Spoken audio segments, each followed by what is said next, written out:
तो नमस्कार, मैं हूं संतोष जगताप, सेल्स और मार्केटिंग ट्रेनर, मोटिवेशनल स्पीकर। आप सभी का स्वागत है मेरे चैनल सेल्समैन नंबर 1 में। दोस्तों, आज के हमारे वीडियो के डिस्कशन का टॉपिक है चाय पत्ती का होरेका होटल सप्लाई बिजनेस कैसे शुरू करें।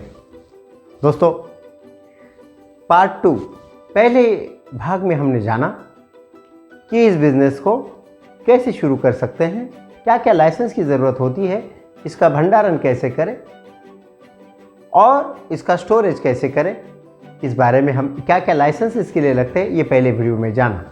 इस वीडियो में हम जानेंगे सबसे पहले इसके लिए मैन पावर कितना चाहिए। दोस्तों, यदि आप नया बिजनेस शुरू कर रहे हैं तो आपको खुद ही काम करना पड़ेगा। दूसरों के भरोसे पे काम आप नहीं कर सकते, आपको खुद काम करना पड़ेगा, आपको खूब मेहनत करना पड़ेगी, तभी जाके आप सक्सेस पा सकते हैं। दूसरा होता है इसमें कि आपको यदि बिजनेस आपका थोड़ा बड़ा हो रहा है तो ऐसे समय में आपको एक आदमी की ज़रूरत है, वो मैन पावर आप ज़रूर लगाइए। और उससे अधिक बिजनेस बढ़ता है तो आप आपके अकॉर्डिंगली आप मैन पावर बढ़ा सकते हैं। बगैर मैन पावर का भी आप कुछ नहीं कर पाओगे, मैन पावर तो आपको ज़रूर चाहिए। चाय पत्ती की होरेका डीलरशिप शुरू की हैं तो आपको डिलीवरी करना पड़ेगी। आपके दुकान पे आके लेके जाने वाले भी कुछ ग्राहक होंगे, लेकिन अधिकतर लोगों को आपको इसको डिलीवरी करना पड़ेगा। ये कैसे हो सकता है? इसके लिए आपको कुछ व्हीकल्स की ज़रूरत होगी, जैसे कि 2 व्हीलर, 3 व्हीलर, 4 व्हीलर। आपके आवश्यकता अनुसार आप ये मैनेज कर सकते हैं। शुरू के कुछ दिन आप 2 व्हीलर पे करेंगे तो बहुत अच्छा रहेगा। बाद में आप हो सके तो 3 व्हीलर या 4 व्हीलर आप जो टेम्पो होता है उस प्रकार की भी व्यवस्था आप कर सकते हैं। और अभी आज का जो ट्रेंड है इसमें एक तो 2 व्हीलर, इलेक्ट्रिक 2 व्हीलर आप ले सकते हैं, जो कि आपको सिटी लेवल में ही घूमना है या फिर आपके दायरे में ही आपको घूम के वापस आना है। तो ऐसी सिचुएशन में आप इलेक्ट्रिक व्हीकल का प्रयोग करें, जो आपको काफ़ी इकोनॉमी और आपके लिए लाभदायक साबित हो सकता है। दूसरी बात, 3 व्हीलर और 4 व्हीलर आज के दिन में CNG पे भी मिल रहे हैं, तो आप CNG वाले टेम्पो चुनें जिसमें आपका खर्चा कम आ सकता है, या फिर 3 व्हीलर, इलेक्ट्रिक भी 3 व्हीलर आजकल मार्केट में आए हुए हैं, आप वो भी चुन सकते हैं। आपके आवश्यकता अनुसार आपको ये डिसीजन लेना है। दोस्तों, व्यवसाय आप करते हैं तो सबसे पहले आता है इसमें उधारी वाला मसला। इसमें उधारी ज़रूर आपको देना पड़ेगी। आपने नया बिजनेस शुरू किया है तो आप उधारी देने वाले हैं। उधारी देने से पहले मैं आपको सावधान करूंगा, क्योंकि ये बिजनेस थोड़ा सा क्रेडिट वाला है। लोग ऐसा समझते हैं कि चाय में पैसे दुगने हो जाते हैं और एक हाथ 2 कलम डुबा भी दिए तो कुछ फ़र्क सामने वाले को नहीं पड़ेगा। इस प्रकार की धारणा मार्केट में है। मेरी सलाह रहेगी आपको कि आपको यदि ये बिज़नेस में सफलता पानी है तो आपको उधारी कंट्रोल करना पड़ेगी। क्रेडिट कंट्रोल ये बहुत ज़रूरी है। इसमें सबसे पहले आपको क्या करना पड़ेगा, छोटे छोटे बिल बनाना पड़ेंगे। जैसे मैंने पहले भी कहा कि एक होटल का औसत पोटेंशियल जो होता है, औसत जो होटल होती है या रेस्टोरेंट होता है या फिर जो छोटा और टी स्टॉल होता है, उन सब का एवरेज जो पोटेंशियल है वो लगभग 1 किलो का आता है। तो ऐसी सिचुएशन में एक कलम के ऊपर दूसरी कलम ना बनाएं। कलम यानी कि बिल, एक बिल के ऊपर दूसरा बिल ना बनाएं।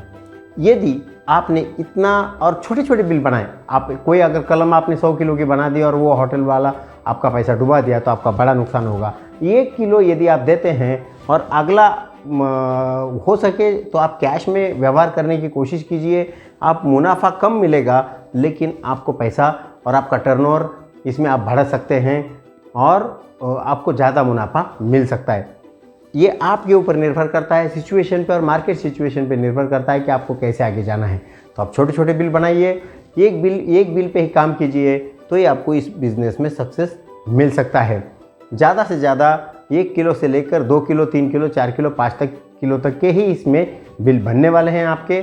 या फिर जो पार्टी कैश में लेती है उसका आप कितना भी बिल बना सकते हैं, 25 किलो, 50 किलो, 100 किलो का भी आप बिल बना सकते हैं। ये तो आपके रिक्वायरमेंट के ऊपर डिपेंड है। कोई व्यवसाय आप करते हैं तो इसमें रिस्क ज़रूर होती है। अब इसमें भी रिस्क ज़रूर होगी। इसमें क्या रिस्क है?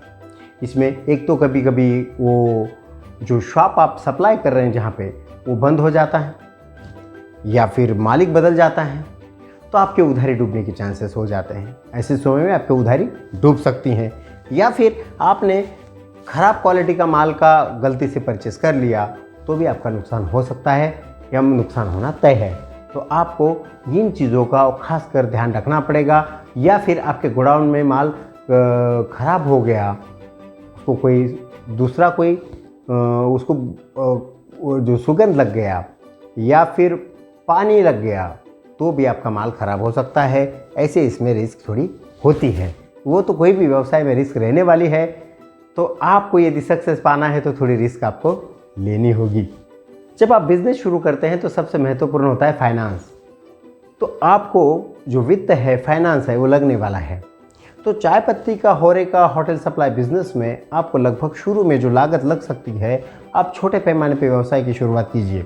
जब तक आपको अच्छा एक्सपीरियंस नहीं आता है तब तक ज़्यादा इन्वेस्टमेंट ना करें, मैं आपको सावधान करता हूँ।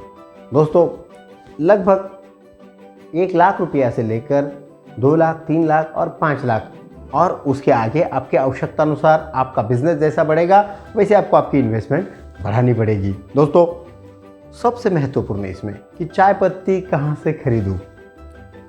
एक तो क्या होता है इसमें कि जो रीजनल चाय पत्ती के ब्रांड है वो आजकल होटल में बहुत बड़े पैमाने पे चलते हैं।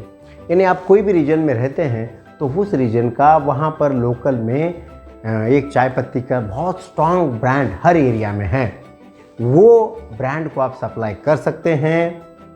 उसमें मुनाफा थोड़ा कम मिलेगा लेकिन मार्केट में ग्रिप आपको जल्दी मिल सकती है इससे। या फिर जो भी ब्रांड यहाँ पर चलते हैं उसकी आप डीलरशिप ले सकते हैं। यानी कि आपके एरिया में यदि उस कंपनी का होटल सप्लाई के लिए डिस्ट्रीब्यूटर नहीं है तो ऐसे कंपनी का आप डीलरशिप आपके एरिया में चुन सकते हैं। या दोस्तों, आप लूज चाय पत्ती ले सकते हैं और आपके हिसाब से आप ब्लेंड डेवलप कर सकते हैं। आपके एरिया के रिक्वायरमेंट के हिसाब से आपको ब्लेंड डेवलप करना होगा। आपको ब्लेंडिंग प्रोसेस सीखनी होगी। यानी कि 2 या 3 प्रकार की चाय पत्ती मिलाते हैं उसमें तो अच्छा ब्लेंड आपका बन सकता है। ये तो आपके एरिया के टेस्ट के ऊपर डिपेंड है कि आपके एरिया में कौन सी टेस्ट चलती है। ये आपको या फिर बना बनाया ब्लेंड जो है वो 30 किलो के बोरे में आपको हर डिस्ट्रिक्ट प्लेस में चाय के होलसेलर है वहाँ से आपको मिल सकते हैं। या फिर हर एक स्टेट में कुछ ऐसे डिस्ट्रिक्ट प्लेसेस है जहाँ पर चाय की होलसेल मंडी होती है, वहाँ से आपको इस प्रकार के रेडी ब्लेंड भी मिलेंगे जो कि आप बेच के अच्छा मुनाफा आप कमा सकते हैं। दोस्तों, इसके लिए यदि आपको कलकत्ता, गुवाहाटी या फिर दार्जिलिंग, आसाम कहीं पे भी जाने की ज़रूरत नहीं, कोचीन जाने की ज़रूरत नहीं, आपके एरिया में ही आपको अच्छा चाय मिल सकता है। क्योंकि हमारा बिज़नेस जब 10 ton, 20 ton, 30 ton, 40 ton, 50 ton पे पहुंचेगा तब जाके हम यहाँ से चाय खरीदने का सोच सकते हैं। जब तक हमारा व्यापार 500-1000 किलो तक, 2000-5000 किलो तक सीमित है, हमको लोकल से ही चाय पत्ती खरीदना हमारे लिए फ़ायदेमंद रहेगा, ना कि बाहर से, यानी कि कलकत्ता, गुवाहाटी या फिर दार्जिलिंग, आसाम से या फिर कोचीन से चाय पत्ती खरीदना। दोस्तों, इसमें सबसे महत्वपूर्ण होता है कि आपको जो चुनाव आप चाय पत्ती का कर रहे हैं वो आपके एरिया की टेस्ट को समझते हुए आपको चाय पत्ती का चुनाव करना होगा। दूसरा इसमें सबसे महत्वपूर्ण है, इसमें मुनाफा कितना मिलेगा। हम जो व्यापार कर रहे हैं उसमें मुनाफा कितना मिल सकता है। जो ब्रांडेड रीजनल ब्रांड है, जैसे मैंने कहा आपसे, जिसकी आप डीलरशिप लेने वाले हैं या फिर आप होलसेल में लेके होटल को सप्लाई करोगे, उसमें लगभग आपको 20 रुपया से लेकर 30 रुपया, 40 रुपया पर किलो तक का मुनाफा मिल सकता है। या फिर जो लूज चाय पत्ती है उसमें आपको 30 से 50 रुपया पर किलो तक का मुनाफा मिल सकता है। ये डिपेंड है आपके खरीदारी पे कि आप किस तरह से माल की खरीदारी करते हैं। आप जितनी अच्छी खरीदारी करोगे उतने अच्छे रेट आप आपके व्यापारियों को दे पाओगे। एक वेंडर, एक सप्लायर कितने होटल को चाय पत्ती का सप्लाई कर सकता है। दोस्तों, लगभग 100, 200, 300 और अधिकतम अधिक 500, इससे अधिक करना भी आप कर सकते हैं। लेकिन एक नॉर्मल डिस्ट्रीब्यूटर के लिए या फिर वेंडर के लिए, सप्लायर के लिए इतने होटल में चाय पत्ती सप्लाई करना एक काफ़ी अच्छा मुनाफे वाला सौदा हो सकता है। दोस्तों, अब जानते हैं इसके साथ में हम दूसरे कौन से प्रोडक्ट है जो कि हम चाय पत्ती के साथ में बेच सकते हैं। इसमें क्या होता है, जो होटल्स में आप जाने वाले हैं उस होटल्स में आपको सबसे पहले क्या लगने वाला है, चाय का मसाला। उसके अलावा अदरक है, लेमन ग्रास है या फिर इलायची है, शक्कर है, या फिर बिस्किट है, या फिर टोस्ट है, खारी है, दूध है, शक्कर है, आदि चीज़ें आप इसके साथ में सप्लाई कर सकते हैं, जो कि आपका मुनाफा बढ़ाएगा और आपका ग्राहकों का आपका इम्पोर्टेंस भी बढ़ जाएगा कि आपको चाय पत्ती के साथ साथ बाकी आइटम भी आप सप्लाई करते हैं, तो ग्राहक आपका इंतज़ार करेगा कि भाई ये सप्लायर कब मेरे पास में आने वाला है दोस्तों। या दूध का भी आप इसके साथ सप्लाई कर सकते हैं चाय पत्ती के साथ में, लेकिन जिसके लिए समय के पाबंद होना बहुत ज़रूरी है, क्योंकि जो सबसे पहले चाय पत्ती और दूध ये दो चीज़ें हैं जिसके बगैर होटल की शुरुआत सवेरे नहीं हो सकती दोस्तों इसे कौन कौन शुरू कर सकता है?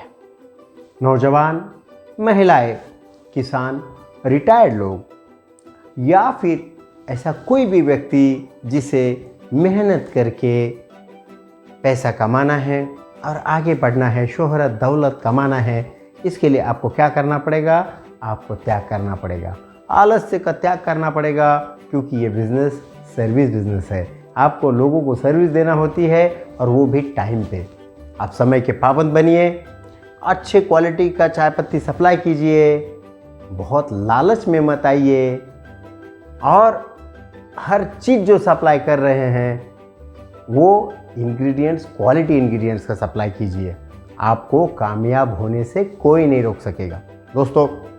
ध्यान रहे कि रातों रात कोई भी चीज़ आपको रातों रात आमिर नहीं बना सकती। वो दिन अब गए, कोई भी चीज़ रातों रात नहीं होती। अब ये प्रोसेस बन गई है, अब ये एक्शन नहीं है कि तुरंत चुटकियों में हो गया, ऐसा नहीं होता। आपको आपका रेपुटेशन मार्केट में बढ़ाना पड़ता है, लोगों को विश्वास जो है लोगों का वो अर्जित करना पड़ता है, और विश्वास अर्जित करना एक प्रोसेस है। और एक बार यदि आप विश्वास अर्जित कर लेते हैं और आप सच्चे दिल से कोई भी काम करते हैं, जी जान लगा के मेहनत कीजिए, मुझे पूरा यकीन है कि आपको कामयाब होने से कोई नहीं रोक सकता दोस्तों। मुझे यकीन है ये वीडियो आपको पसंद आया होगा। यदि ये वीडियो आपको पसंद आता है तो ज़रूर मेरे वीडियो को लाइक, शेयर और मेरे चैनल को सब्सक्राइब कीजिए। थैंक यू वेरी मच दोस्तों।